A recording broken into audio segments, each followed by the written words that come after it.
আৰ্থিক দৈন্যতাক নেওচি উত্তৰ প্ৰদেশত অনুষ্ঠিত ভাৰত চৰকাৰৰ অধীনস্থ ভবিনাম সমৰ কলা প্ৰতিযোগিতাত উজলিল অসমৰ ছাত্ৰ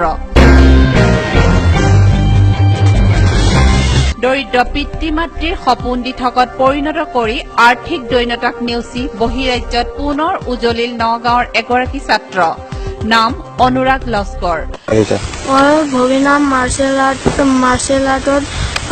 ব্ৰঞ্জৰ পদক লাভ কৰি আনিছে অনুষ্ঠিত হৈছিল খেলখন স্কুল গেমছ উত্তৰ প্ৰদেশৰ Lucknow school games federation of ইণ্ডিয়াত অনুষ্ঠিত হৈছিল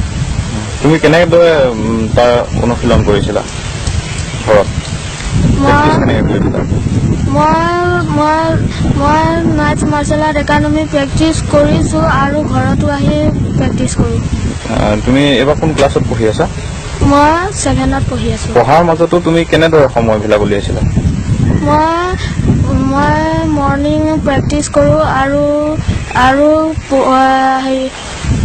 ইভিনিঙত পঢ়োঁ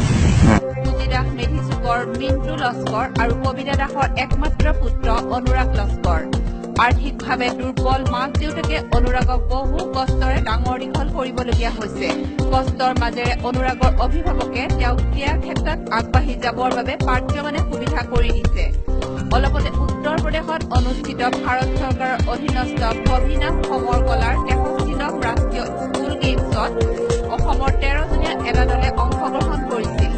এই প্ৰতিযোগিতাতে অংশগ্ৰহণ কৰি অনুৰাগে ব্ৰঞ্জৰ পদক লাভ কৰি অসম তথা নগাঁও জিলালৈ গৌৰৱ কঢ়িয়াই আনিছে স্কুল গেমছ অনুষ্ঠিত হৈছিলে তাত অসমৰ পৰা গৈছিলে গৈ পেলাই খেলিছিলগৈ তাত তেওঁ ব্ৰঞ্জৰ পদক লাভ কৰিলে তাৰ কাৰণে মানে আমি গৌৰৱ অনুভৱ কৰিছোঁ মই ল'ৰাটোক আৰ্থিকভাৱে ইমান সহায় কৰিব মানে পাৰা নাই তথাপিতো যিমানখিনি পাৰোঁ কষ্টৰ মাজেৰে কৰিছোঁ কৰি পেলাই তাক মানে পঠিয়াবলৈ চেষ্টা কৰিছোঁ আৰু ভাবিছোঁ ভৱিষ্যতলৈও তাক এনেকৈ দুখ কষ্টৰ মাজেৰে মানে তাক লৈ যাম অনুৰাগ লস্কৰে নগাঁও নাইটছ সমৰ কলা কেন্দ্ৰৰ অধীনত হাতীচুং ড্ৰেগনছ সমৰ কলা কেন্দ্ৰৰ ছাত্ৰ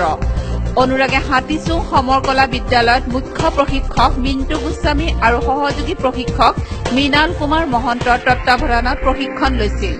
যুৱকজনৰ এনে কৃতিত্বত অঞ্চলবাসীৰ লগতে অনুৰাগৰ মাক দেউতাকো উৎফুল্লিত হৈ পৰিছে ভৱিষ্যতে আৰু অধিক আগবাঢ়ি যাব বিচৰা অনুৰাগক লৈ বৰ্তমান চিন্তিত তেওঁৰ আৰ্থিকভাৱে দুৰ্বল পিতৃ মাতৃ অনুৰাগক ভৱিষ্যত দিনত ক্ৰীড়া ক্ষেত্ৰত অধিক আগবঢ়াই নিবলৈ অৰ্থৰ প্ৰয়োজন সেই আৰ্থিকভাৱে দুৰ্বল অনুৰাগৰ পৰিয়ালে বৰ্তমান অসম চৰকাৰক অনুৰোধ জনাইছে অনুৰাগৰ প্ৰতিভা বিকাশৰ ক্ষেত্ৰত যাতে আৰ্থিকভাৱে পৰিয়ালটোক কিছু সহায় কৰে বটদ্ৰৱাৰ পৰা প্ৰাঞ্জল বৰা নিউজ 7 অসম